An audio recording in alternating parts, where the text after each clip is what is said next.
मुझे अपने मोअज़्ज़िज़ मेंबर को ये बताना है, ये मेरी ड्यूटी है। लेकिन हमने आपको रोकना नहीं है। हमने तो आज गवर्निंग बॉडी को, सेक्रेटरी साहब ने कहा गवर्निंग बॉडी में भाई आप जितने लोग हैं जो नहीं लिए, हमारी तरफ से वेलकम है, आप भी जाएं, फॉर्म दें, जाएं, हमें कोई गिला नहीं है, किसी से भी नहीं है, ज़रूर जाना चाहिए, लेकिन सोच समझ के जाएं।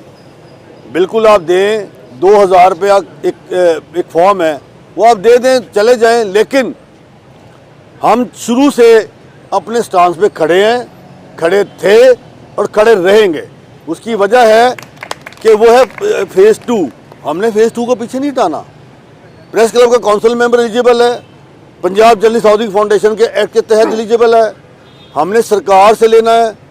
ये ज़मीन आपको वो पैसों की दे रहे हैं, 2034 में मिलेगी। ये ज़मीन की डेवलपमेंट अलग है। जब हमने कॉलोनी बनाई तो हुकूमत पंजाब ने ज़मीन फ्री दी थी, 1 रुपया 2004 में नहीं था लिया, सिर्फ 3.5 लाख डेवलपमेंट चार्जेस लिए थे। वो भी शहबाज शरीफ ने आके 1 लाख कम किया, 2.5 लाख हो गए। फिर एफ ब्लॉक पे आए, एफ ब्लॉक की ज़मीन का कोई पैसा नहीं दिया, ये सारी एग्जेम्पशन है, सिर्फ डेवलपमेंट चार्जेस। आज भी 7 लोगों ने दी या नहीं दी, लेकिन इंशाल्लाह ताला हम उसकी डेवलपमेंट भी खड़े हैं। अब उसके साथ जब आप अंदाज़ा लगाएं कि ये क्या स्कीम है, ये हुकूमत पंजाब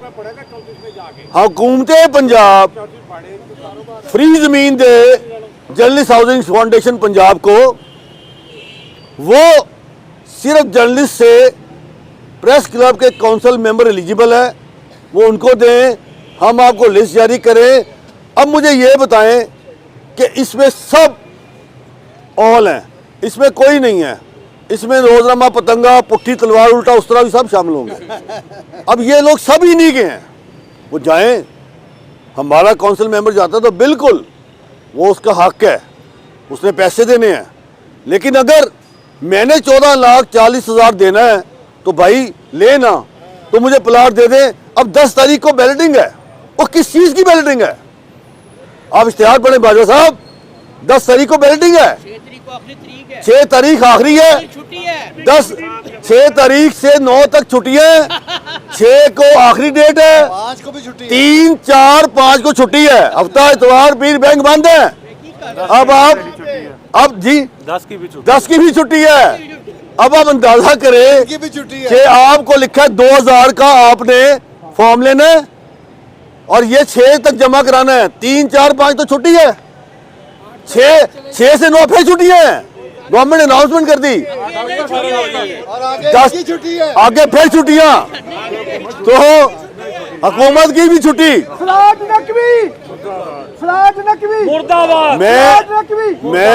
मैं ये कहता हूं कि मैंने आपको ये सारा कुछ बताना था, चूंकि यहाँ ऐसे ज़्यादा लोग यहाँ वो खड़े हैं जो प्लॉट ले चुके हैं। हम सिर्फ सब जो हैं वो फेज़ 2 के लिए खड़े हैं। ये तो जो यहाँ जो ज़्यादा चेहरे हैं वो तो प्लॉट ले चुके हैं। हम खड़े हैं आपके साथ, हम खड़े 1500-1600 लोगों के साथ, उनके बच्चों के साथ, उनकी अपनी माओ बहनों बेटियों के साथ खड़े हैं। हम उनके लिए जद्दोजहद कर रहे हैं। लेकिन हमें इस पर तहफ़्फ़ुज़ात हैं। हम अभी भी फेज़ 2 पे खड़े हैं, हम अभी भी एफ ब्लॉक की डेवलपमेंट पे खड़े हैं, हम अभी भी कॉलोनी की डेवलपमेंट पे खड़े हैं, हम अभी भी प्रेस क्लब के लिए खड़े हैं। आप इतने साहूकार के बच्चे बने हुए हैं तो पहले हमारे पैसे तो दे दें। पहले हमारे तो पैसे ही खा लिया आपने। प्रेस क्लब की ग्रांट आपने बंद की हुई है, सारे क्लब की ग्रांट सब जारी करो, प्रेस क्लब की ग्रांट जारी करो। प्रेस क्लब की ग्रांट हमें कोई बात नहीं, इंशाअल्लाह ताला ये 8 फरवरी के बाद डिसेबल हो जाएंगे। लूले लंगड़े हैं ना, उसके बाद तो कुछ भी नहीं है। लेकिन आप किसको बेवकूफ़ बना रहे हैं? आप जर्नलिस्ट कम्युनिटी को बेवकूफ़ नहीं बना सकते। लेकिन हम ये कहते हैं कि इसमें हमारी जीत हुई है, हार नहीं है, ये जीत है। हमने अपनी बातें बनवा ली हैं, इसी इश्तिहार में वो मान गए हैं। ये इश्तिहार पढ़ें और पहले वाला इश्तिहार पढ़ें, इंटायरली फ़र्क इश्तिहार है। हमने इसमें जीत हुई है, न्यूज़ रूम ऑन हो गया है, हम अल्हम्दुलिल्लाह अपने कामयाब हुए हैं।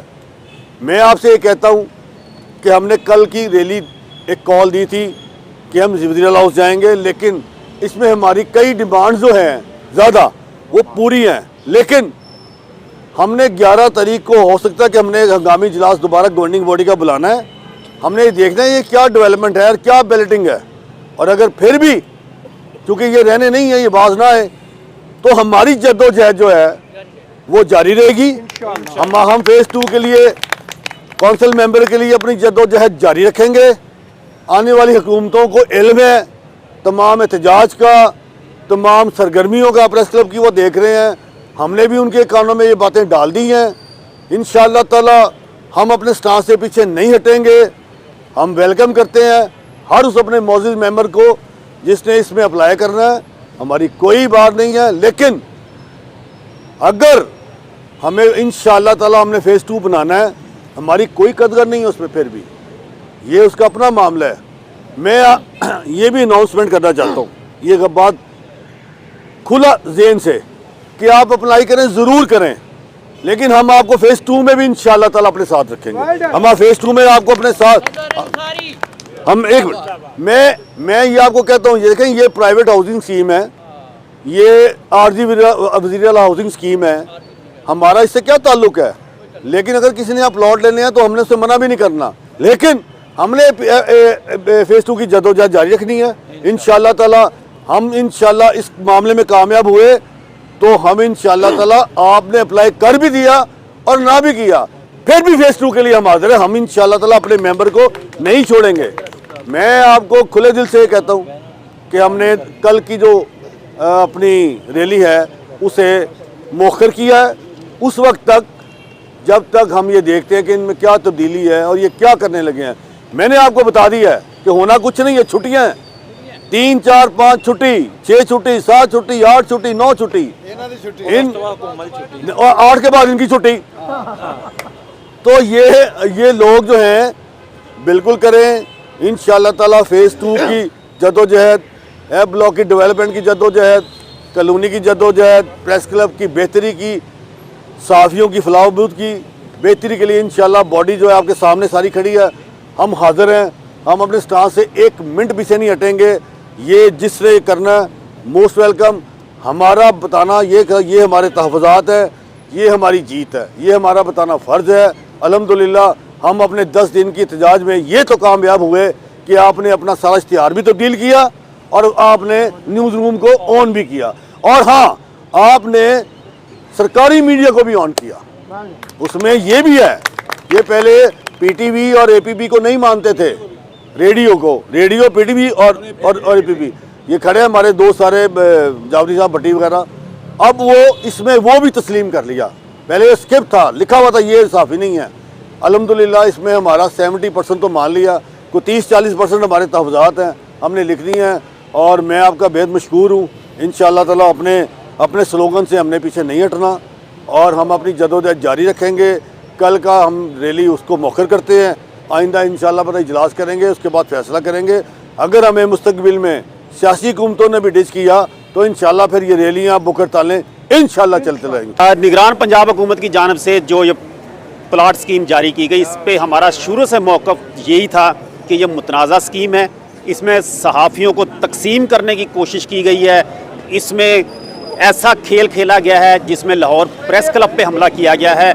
लेकिन हमने जो मुतालबात पेश किए थे वो बतदरीज हुकूमत की समझ में कुछ ना कुछ आने शुरू हुए, जिसकी वजह से जो नया इख्तियार आया उसमें लाहौर प्रेस क्लब के काफ़ी सारे मुतालबात तस्लीम किए गए हैं। लेकिन इसके बावजूद इसमें बाज़ चीज़ें ऐसी हैं जिन पर अभी भी अबहाम बाकी है, जिसमें ख़ास तौर पर ये स्कीम है कहाँ, इस स्कीम की पेमेंट टोटल होगी कितनी, कितने अरसे में इसका पोजेशन मिलेगा, कौन लोग इसके एलिजिबल होंगे, ये सवाल ऐसे हैं जो कि बहुत बुनियादी सवाल हैं। और ख़ास तौर पर कैमरामैन और फोटोग्राफर को आज भी 3 मरले का प्लाट दिया जा रहा है, जो कि हमारे फेज़ 1 में इस किस्म की कोई तखसीस नहीं है। रिपोर्टर, एडिटर, कैमरामैन, फोटोग्राफर सबको एक ही रकबे के प्लाट मिले हैं।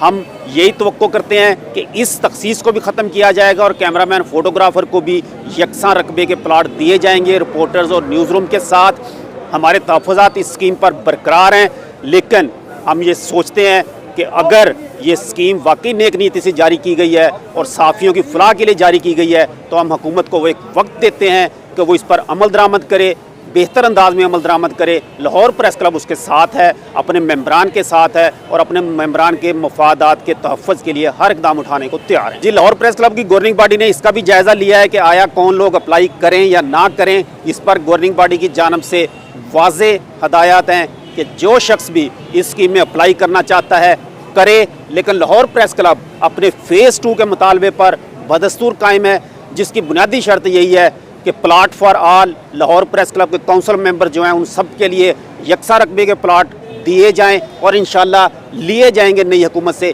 लेकिन इस स्कीम में हम किसी पर कोई कदगन नहीं लगा रहे कि कोई अप्लाई करे या ना करे, हर किसी का अपना मामला है। अगर इसे बेहतर समझता है, गो कि हम इसे समझते हैं कि ये तो एक प्राइवेट हाउसिंग स्कीम की तरह की एक स्कीम है, अगर फिर भी लोग इसमें अप्लाई करना चाहते हैं तो मोस्ट वेलकम, वो अप्लाई करें। हमारी दुआ है कि उन्हें प्लाट मिले और निगरान हुकूमत ने जो ऐलान किया है उस पर अमल दरामद कर सकें। जो स्कीम जारी है उस पर जो सबसे बड़ा हमारा इस वक्त तहफ़्फ़ुज़ात हैं वो तो यही है कि वक्त इतना कम दिया गया है कि इसमें शायद ये मुमकिन ही नहीं पंजाब हुकूमत के लिए कि इसको अमली जामा पहना सके। एक साजिश की जा रही है, एक प्लाटों के नाम पे हम उस साजिश को नाकाम बना रहे हैं। सहाफ़ियों की तकसीम की जो कोशिश की जा रही है, इसके बावजूद हम सोचते हैं कि लाहौर प्रेस क्लब का जो भी मेंबर होगा वो लाहौर प्रेस क्लब फ़ेज़ 2 का अहल होगा, उसमें उसको प्लाट उसी तरह मिलेंगे जैसा कि फ़ेज़ 1 में मिले हैं। इस पर हमारी कोई दूसरी राय नहीं। और प्रेस क्लब और दीगर मशावरती जो इजलास हुए हैं उसमें तय पाया था कि रैली निकाली जाएगी 2 फरवरी बरोज़ जुमा CM हाउस तक। लेकिन अब चूँकि हम समझते हैं कि लाहौर प्रेस क्लब के काफ़ी सारे मुतालबात इस नए इश्तिहार में मान लिए गए हैं, तमाम तर तहफ़्फ़ुज़ात के बावजूद हम इस रैली को वसी तर मफाद में मुलतवी कर रहे हैं ताकि ये हुकूमत को कहने का बहाना ना मिल सके कि लाहौर प्रेस क्लब की वजह से ये स्कीम नाकाम हुई है। हम चाहते हैं कि पंजाब हुकूमत अपनी मर्ज़ी से इस पर अमल दरामद यकीनी बनाए और किसी भी रुकावट को पेश ना लाते हुए अपने वादे को पूरा करे। अगर ये वादा पूरा नहीं होता, 10 तारीख तक बेल्टिंग अगर नहीं होती तो हम दोबारा अपने लाए अमल का ऐलान करें।